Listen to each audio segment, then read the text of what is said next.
বার্তা দিবেন?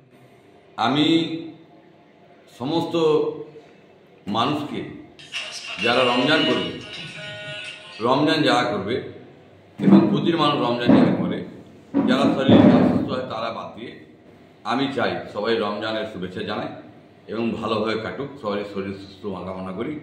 এবং আমরা চাই এলাকার মানুষ এলাকাকে সহযোগিতা করুক। যারা গরিব মানুষ আছে, যাদের পয়সা আছে, রোজা করতে পারে জেনে মানুষ একটু খোঁজ নেয়, তাহলে আমি খুশি হব। আমাদের মাননীয় মুখ্যমন্ত্রী জানেন, বাংলার নেত্রী সকল মানুষের জন্য চাই রোজাতে মানুষের জেনে জিনিসপত্রের দাম না বাড়ে এবং মাননীয় মুখ্যমন্ত্রী চান যে বাংলার মানুষ সুস্থভাবে রোজা করুক। এবং আমরা চাইব আল্লাহর কাছে, আল্লাহ তাদের বরকত দাও, আল্লাহ যেন রোজাটাকে ভালোভাবে দিনটা ভালো করে এবং সঠিক দিনে রোজা ভালোভাবে করতে পারে, এই হৃদায়ত দাও আল্লাহ। আমরা সবসময় মানুষের সাথে আছি, গরিব মানুষের পাশে আছি।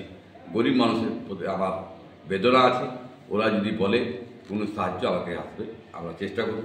রমজান দিনে আমাদের অধিকার হলো আমরা কিছু দান করা। সকল মানুষকে গিয়ে আসতে বলছি দান করার জন্য, যে আপনার রোজার মাসে মানুষ পাশে দাঁড়ান, আমরা সকলে খুশি হব।